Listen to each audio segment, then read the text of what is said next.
What is going on, everybody? Welcome back to the Real Estate Money School. I'm your host, Chris Noggle, and I've got a great guest today. So you guys are always hearing about commercial properties and multifamilies and all this stuff, but yet, you never really quite understand how to actually make that happen. Well, that's what we're going to talk about. We're going to talk about Terry Hale's journey into how he's done it. From back in the day when he first got started, he had to borrow money to go to a 3-day training to learn real estate and money to where he's at today with thousands of units. The story is going to be awesome. So welcome to the show, Terry.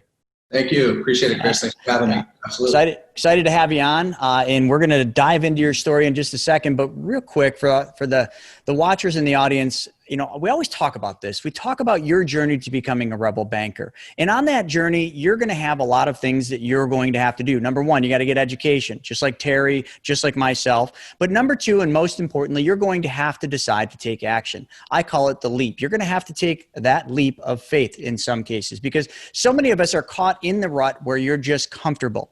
And you can stay in that rut. You can continue to be comfortable, but you can't complain if you are in that rut and you're comfortable and you want something more and you're not going out there and getting it. It takes taking that leap, and you're going to have to do something. I don't care if it's going out and grabbing a copy of my book. And by the way, I'll give you a copy of my book, Mapping Out the Millionaire Mystery, or you can have this one too, The Private Money Guide. You can have either one of my books for free. Just pay the shipping and you can get that. We'll put that in the show notes. So you can just click the link, grab copies of those books, but don't just read books.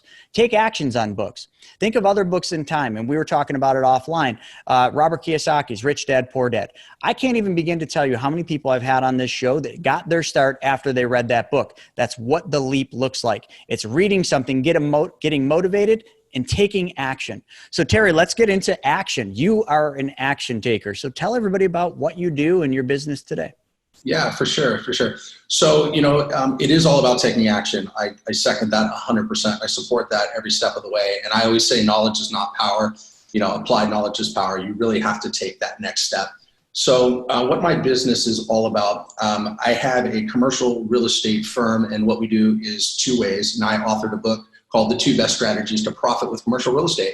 And one way to do it is to acquire the property, and we use creative strategies and techniques when we do so every time. And what we'll do is we'll take it, we'll reposition it and hold it for monthly passive income. And passive income is great because you set it, forget it. We hire professionals, let them do what they do best. We focus on what we do best. And that allows us to go and do more business because we're not tied down to just one particular deal.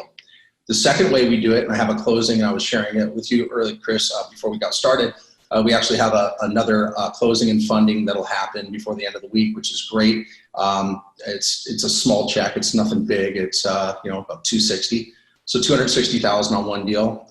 We do much larger projects than that. And if that sounds like a lot of money for you, you can do big and small. You just add zeros. So the second way to do the business is to wholesale. It's basically assigning a contract. We tie it up. We have it and/or signs. We position the end buyer. We have a buyer's club. I'll share that with you later.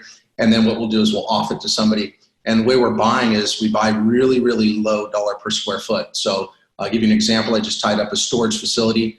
Of course, no credit check at all whatsoever. I put down $2,000 in earnest money, and we got that for $7.51 a square foot.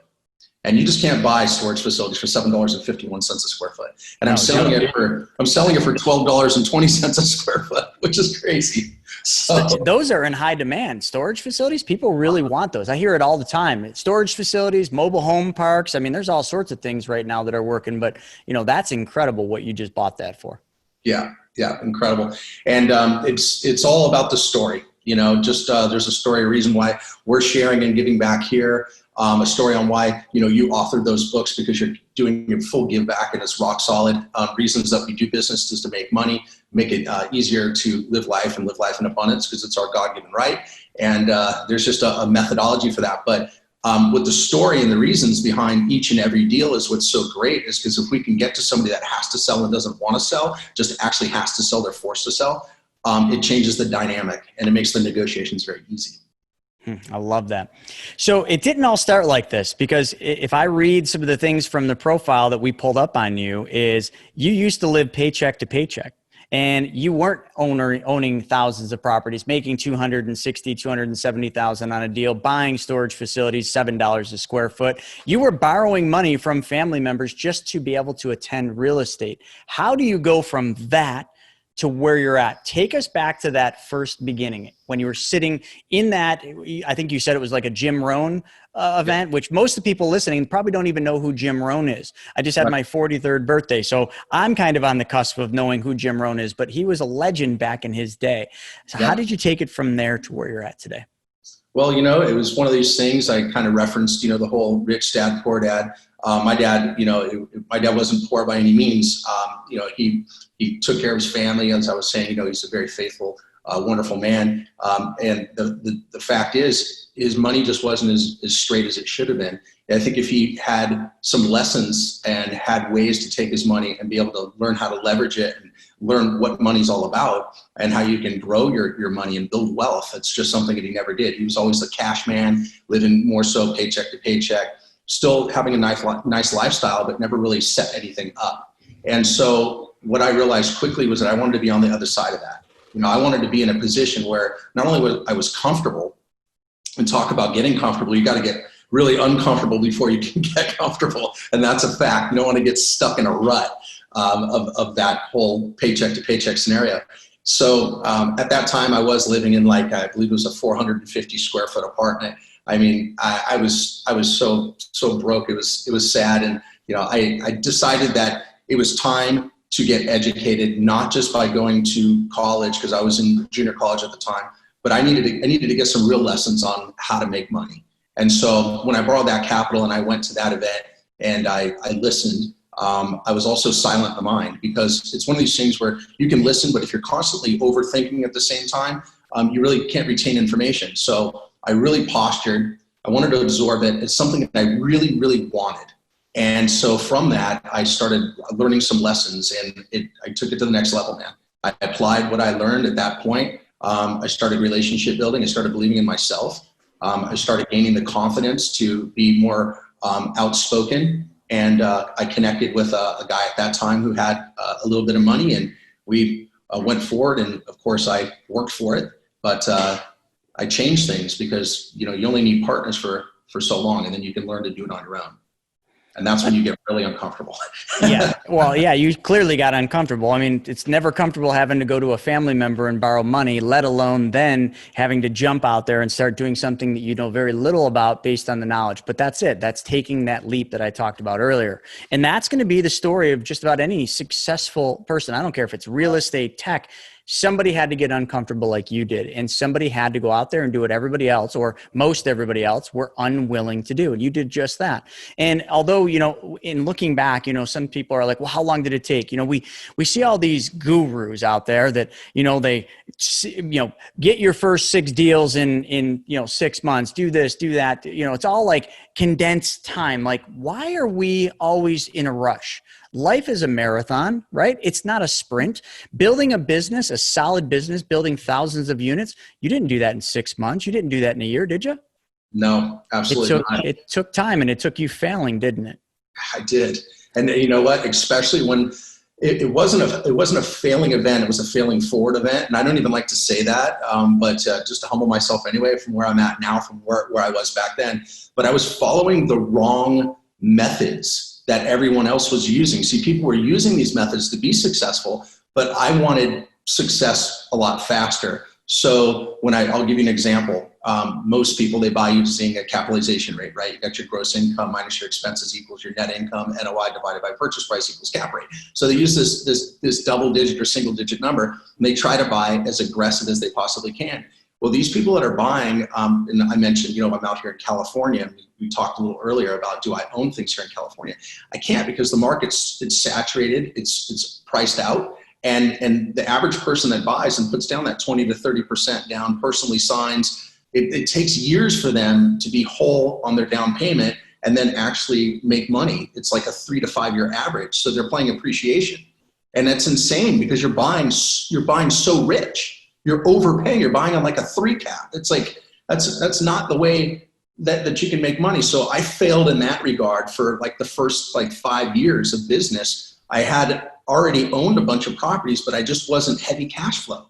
Like there wasn't a lot of money there, you know? Just because you own stuff and you got equity in the walls, you can't shake the tree and knock off the fruit, you know, and you only eat what you kill. So at that point, I had to re-engineer my thinking and say to myself, all right, I can't buy like this. I got to buy different. So when I cracked the code on the methods that I use today, on buying property that's for reposition, that's distressed, that's got low occupancy, that I can buy on like 10 cap or $7 a square foot, like that's unheard of. I'll sell that deal. I'll make a couple $100,000 on that project, easy. And that's money that comes in today, not money I have to wait years for. You know? Yeah, that's huge. And, you know, I was reading here another thing too, lease options. You know, you keep hearing about subject twos and lease options. You know, we're in some crazy times. Folks, for those of you listening to this right now, we are in the midst of the COVID pandemic, epidemic, recession, depression. I don't care what you call it. This is where we're at. So things are crazy. Stock market's railing when people are losing their jobs and when Main Street's closed and nothing seems to make sense out there. Real estate is booming. Absolutely going through the roof. I understand that. It's a lagging indicator first. Secondarily, they keep interest rates at an almost 0% interest rate. So it makes it affordable for people to get mortgages. And there is a huge shortage of supply. So it's supply and demand. There's not a lot of supply out there. People want properties and they can't get them because a lot of people aren't selling. They don't want people walking in their houses. They don't want to deal with COVID. There's a lot of reasons why real estate's high, but is it going to stay? What is your take on where we're at right now with real estate in relation to the economy, the markets, and COVID? Right. That's a great question. And, you know, obviously with all that uncertainty, my crystal ball's in the shop too. But, you know, I always say common sense isn't so common always, but, you know, the writing's on the wall. And when you see the gold prices like they're going on today, yes, and you see things, you know, all that precious metals and stuff, you see things starting to change and shift. You're like, okay, there's big shifts happening. So of course, commercial is going to be a big shift, but it's like a huge boat. You know, it takes a little while for things to move and shift like that. There are recessionary proof property types. Do I think the market's going to go down? Yes, it will. Are people in a buying frenzy right now for both high-end, you know, residential? I was talking to a gentleman, his name's Chris as well, very well-known broker. You open up the Homes and Land book, he basically has almost the whole book as a listing agent. And I ran into him at the coffee shop last week, and he told me, he said, everything 8 million and higher is moving because people are moving out of New York and Chicago and San Francisco and all these big high rises, and you know, and they're buying like crazy in nice neighborhoods, and Malibu's one of them. So they're buying like crazy out here. My prediction is that the market will go down in commercial, but if you're working with recessionary proof properties, it's not going to matter if that market does tank. And the reason being is because with multifamily, people are always going to need a place to live.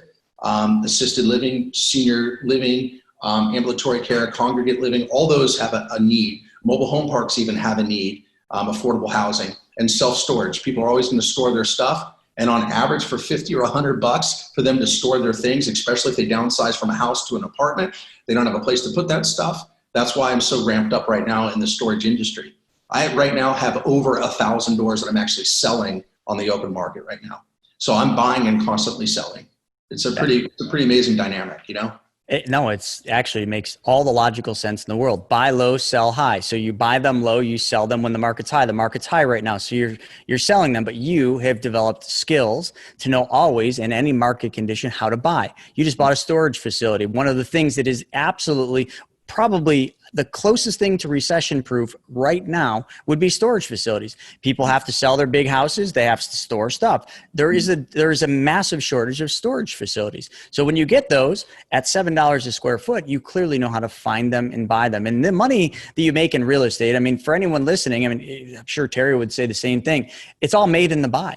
But you also have to know when you know how to buy, you have to know when to sell. So that's why he's always creating this cycle. He's always moving his money. He's always buying. He's always selling. That's just the dynamic of how money works. You got to keep it in motion. And if you just buy and you just, you know, I'm not saying there's any problem with buying and holding. Number one, it's pretty boring and it's more fun just to keep moving them. But I think you can capitalize on these market movements a lot more efficiently and tactically because you are doing that. Mm-hmm. Yeah, I mean, you know, I call it Bufferisms. You know, I've been following Warren Buffett since absolutely my career. You know, it's like he's the man in my world. You know, it's like it's great. And, I'm sure everyone has pretty much heard this, but it totally makes sense. He says, I look for, 6-inch bars to step over, not 10-foot bars to jump over. And he says, look at a lot of pitches and swing when you're ready and comfortable. And another one, which is great, is when people are fearful, it's when you're greedy. When people are greedy, you become fearful. So it's the exact dynamic that I'm using. Now's the time that people are out there in a buying frenzy. I'm still buying, but I'm buying very aggressive, but I'm selling very aggressive too. I'm selling at the top of the market and I'm buying at the bottom. So it's constantly that whole flow. There's a lot to be said about that statement you just did. Being an old Wall Street guy myself, I mean, that's always what we talked about, but we never did it when we were in Wall Street because we were always being guided by, I'm going to say we had the rosy-colored glasses on. You're always being taught to sell, sell, sell, but you weren't always following the rules that we should have been, which is Warren Buffett's rules. I'm no longer a broker, retired in 18, and now that's the only rules I follow. When others are greedy, which they are right now, be fearful, sell. So that's what you're selling, and I'm glad to hear that because I've been selling a lot of my rental portfolio. Tons. I just put another one under contract yesterday, a beautiful duplex that most people would ask me, why would you ever sell that property? You have zero money out of your own pocket. You have an unlimited cash on cash return. Why would you sell it? Why would I not sell it? Should be the question you're asking me because I got absolute last year we put it on the market for I'm just talking about a duplex, but over 50,000 less than what we put it on the market for this year. And within 2 days on the market, we got a full priced offer. How can you not sell it? I'll just take that money and I'll just go find another one. I'm not playing in the 1,000-unit, buildings or 100-unit buildings. I'm more, 1 to 4 unit. It's always been my sweet spot. I like the nimbleness of it. And, you're just playing with the bigger properties. It's the same game. It's the same rules of engagement and you got to follow them. The problem is so many people get in and then some reason they don't follow the rules once they're starting the game. What do you have to say about to people that are in real estate, thinking about getting into real estate? Because you do a lot of teaching and training on how to do what you do. What would be some of the top advice you'd give people just looking to get in or people that have just kind of been doing it for a short while and they're wondering what to do now? Yeah. So this is kind of my give back. So in that regard, because I always want to encourage people to get out there and to, like we said, get a little uncomfortable, but definitely, you want to make sure that there's certainty in the deal. So you need to understand how to find them, how to pre-screen them, how to evaluate them, how to structure the deal, how to get in there, negotiate for the right terms, and set the deal up for the exit strategy, because exit is everything in business, and that's the one thing that really drove me to that Jim Rohn talk to watch these folks talk about money, is because if your exit isn't set up, it's sad, like over, what do they say, 90% of Americans don't even have a retirement account set up. Mm-hmm. And that's crazy. That's not good business, right? And everybody owes it to themselves to have that exit. Some of the things that I would say is jump in, but don't get out there and start personally guaranteeing all this debt. If you use creative strategies and techniques, you're going to avoid my biggest pitfall. My biggest pitfall, Chris, is one time banks turned me down. They said, Terry, we love you. We want to do more business with you. But right now, your debt stack is too high. Your debt to income ratio, it stinks. I was like, huh? They're like, yeah, you have too much debt. You have income, but you have too much debt. Like, we can't loan you any more money. You're risk, And I was like, but my profile, my credit's not thin. They're like, it doesn't matter, man. You're maxed out. So I hit the ceiling. Your debt to income ratio. Holy crap, man. Sorry. We're going to talk about that in a second. Keep going. I'm sorry. No, it's fine. So when I realized that and I hit my head on the ceiling, I was like, really? So I have to stop now? And they said, what you should do is you should go back and do some smaller deals. And I said, no, I'm going to do even larger deals. And so taking that advice of getting creative, what I did was I started researching, and I found a lot of people did this. They went after non-recourse structures. So when it's a non-recourse structure, that means that you're not personally guaranteeing any debt. So your credit at that point becomes irrelevant. And if they want you to sign on behalf of an empty shell LLC, what does it matter? You're just signing on behalf of a new company. And you could form a new company in a couple of weeks. It's nothing. So all these things that people have this fearful mindset of, it's false emotions appearing real, right? So you're thinking, I don't have the credit. I don't have the track record. I don't have the capital. Well, there's plenty of capital when you lock down a deal at $7 a square foot. There's so much money available. You just got to get out of your comfort zone and just ask for the money. And if sometimes you have to give a little equity, or you structure it where you give them a return.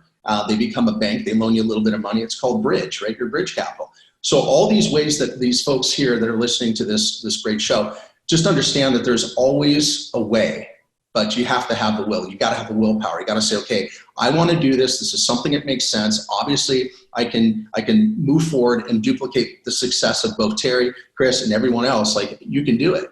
And the only time that you can't is when you have that one story in your head that says for whatever reason that you can't. So commercial real estate, the door's open for everybody. Everybody can do it, man. It's interesting, the reason I got fired up when you talked about the bank is that if you knew my story, the exact same thing happened to me in 2014. I was buying multifamily apartments, pennies on the dollar back then, 2009 to 2014. I was just cleaning up.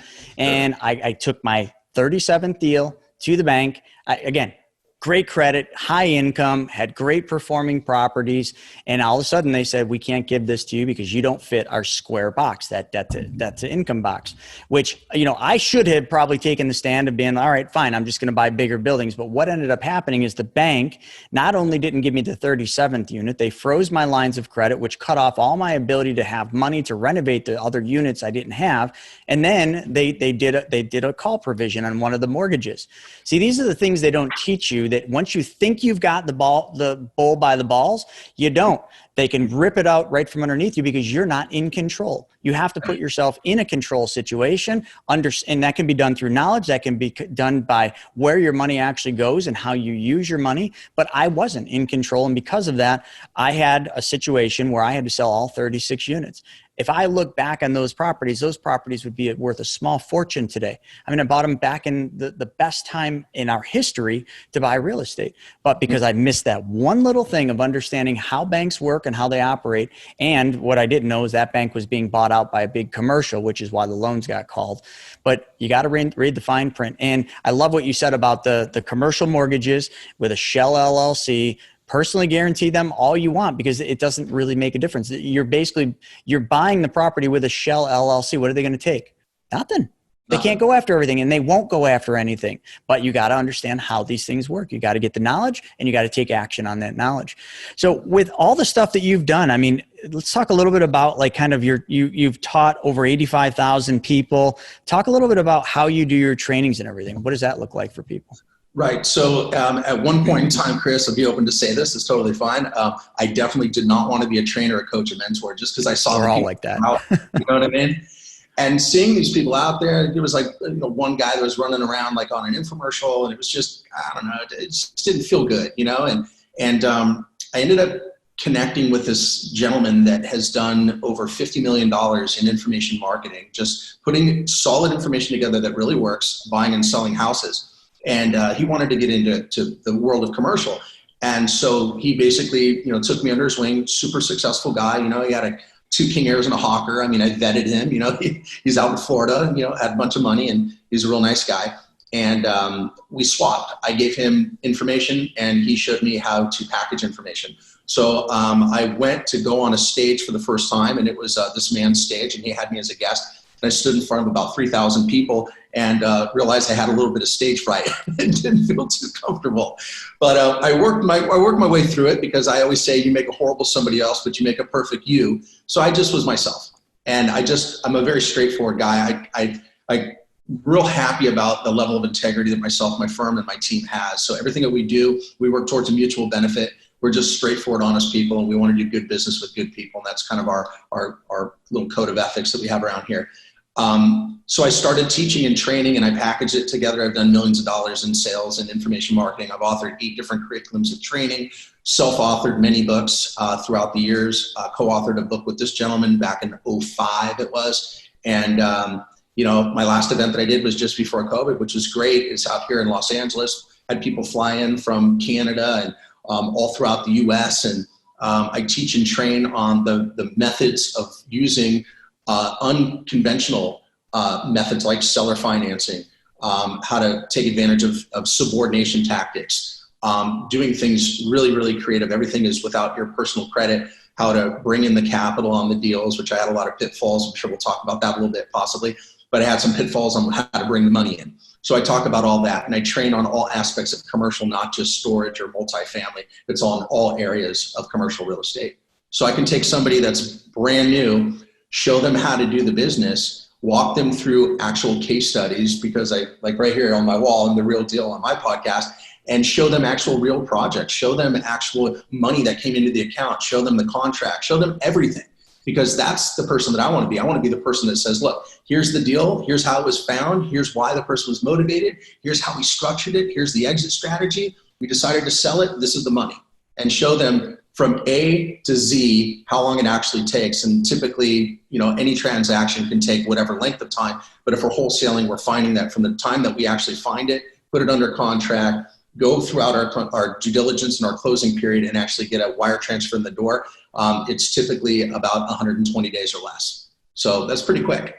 That is really quick. Yeah. So now that you open it up, let's go back to like when you began. Like we talked a little bit about the money struggles. How did you find money for these deals? Like where a lot of people, like when they get into this, their biggest barrier is their resources, because they think it's all about their resources, when as well as I do, it's about how resourceful they can be. How did you figure that piece out? Yeah. So my father also was a general contractor. So he was out there, banging down walls and doing what he does and building. And he's at that time, there was doing a huge development out here in Los Angeles. And he was actually working underneath Jerry Buss, doing construction for him. And I ended up getting kind of friendly with him and some other people, and, talk the talk. And next thing I know, I had people that handed me an actual business card. So I was really happy with that. And I was able to actually take that, connect with that one individual, his name was Ray, and borrow capital from him. And the only reason why that ever happened was because I got educated on the dynamic of, okay, I'm going to buy it for this, I'm going to reposition it for this, and it's going to be worth this. And I had a couple of deals I was working on, but I just didn't have the money. So is it, as they say, the cart before the horse or the horse before the cart? I've always found, even if you're going to get out there and raise capital with a 506C or whatever you're planning on doing, it's always great to find the deal versus trying to do like a blind pool and trying to pull a bunch of money in just off of chitter chatter. You want to have something of value that someone can see it. It's fine to believe in yourself. It's fine to have other people believe in you too, but it's also better when you have something in front of somebody that they can say, oh, wow, that looks like a deal. And of course I was using the wrong metric. Remember, I was using but let's buy this thing in California and not make any money for 3 to 5 years because we've got so much dough inside of it. And of course I use that person's credit, and I use that person's credibility and that person's money. But now what we do is when we need capital, it's rather easy because we have these deals that are so plentiful. There's so much in it. There's so much room. I mean, even the last one that we did was a 110 unit multifamily, and we ended up acquiring that thing for at least $22,000 a door, which is pretty good in this. That's cheap. Cheap. And so we needed bridge financing. And so, it was easy for me to go and connect with accredited investors. And these are people that meet the 3-in-1 rule, and they understand risk and reward. And so we were able to bring that money in, and we ended up giving away equity. And that's the easiest way, I think.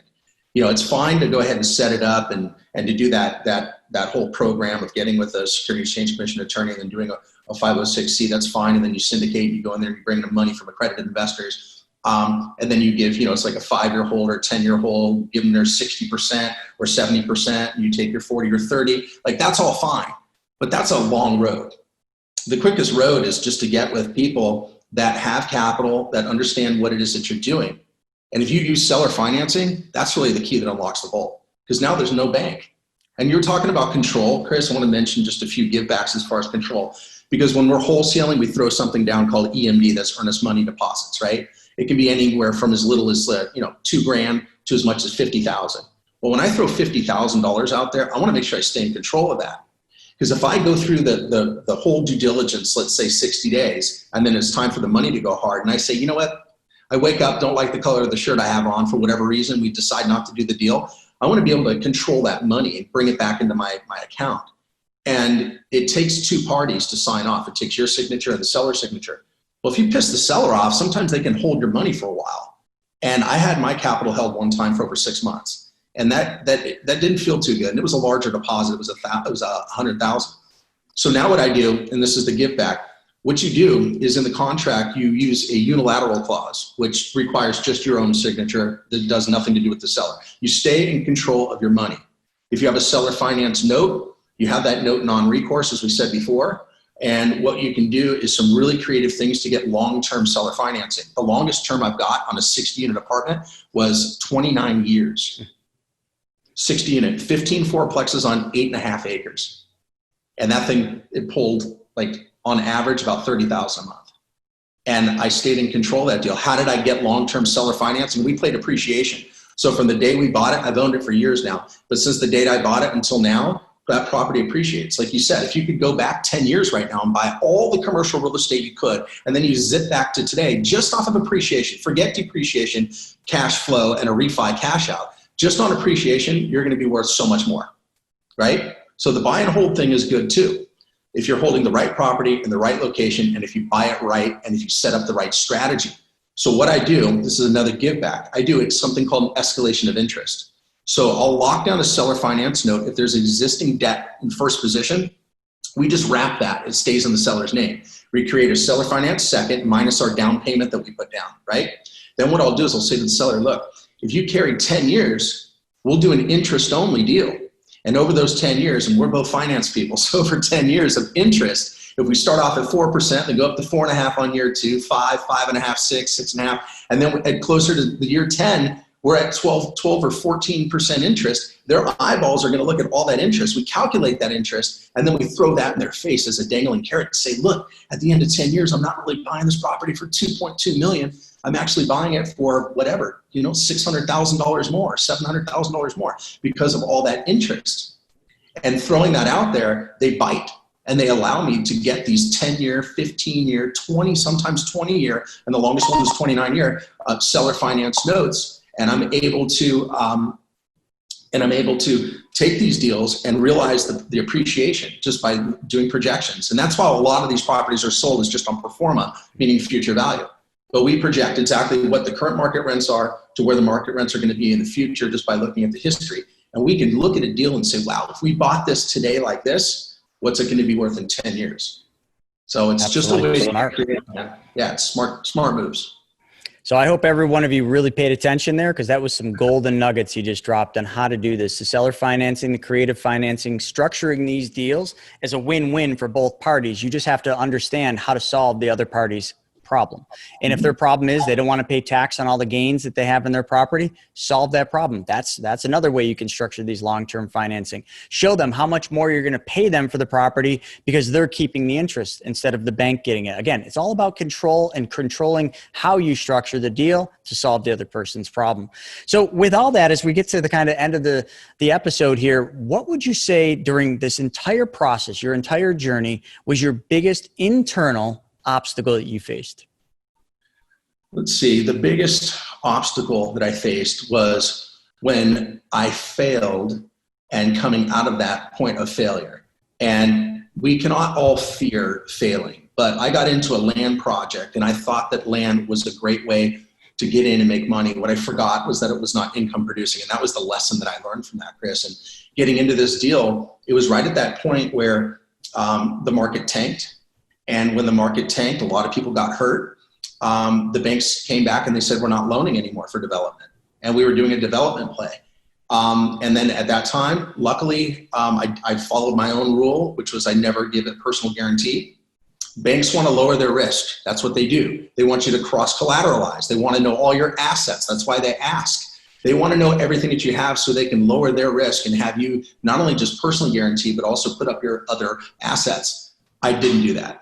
And for that reason, it saved me. It saved my career. It saved me for who I am today. But that was the biggest thing that I had to overcome. And from that, I learned the biggest lesson too. And I learned that, we have to work with the type of properties that we can see value in today and not be pulled down into this hope or speculation. We need to buy on actual numbers. We need to make sure that the property is actually producing income. We need to show what the actual expenses are. We need to cross our T's and dot our I's, as we've all been told, and once you do that and you know that it's rock solid, just like Buffett says, look at all those pitches and swing when you're ready. We're never in a rush. We slow it down, we keep our posture, and we make educated decisions, conscious, educated decisions. In the beginning, and I'm just going to make one comment on that. In the beginning of when I got into real estate, I was always in a rush. I thought I was always missing an opportunity. I was always chasing an opportunity that I thought was going to go away. And that led me down a lot of wrong paths. It led me to losing money on deals. Today, I'm never, I usually, you know, I might want the deal, but no one will ever know I give two craps about the deal. I don't care if it comes or goes. If I get it on my terms at my price, I'll do it. I got a big, it's a multifamily, but also with a big development lot in a perfect part of town. I've been working on this thing for 2 years, and the seller keeps bringing it back to me. You interested? You want to do it? I said, well, there's my terms. Well, those are the same terms you gave me before. It's worth more now. Great. Those are my terms. That's what I'll do it.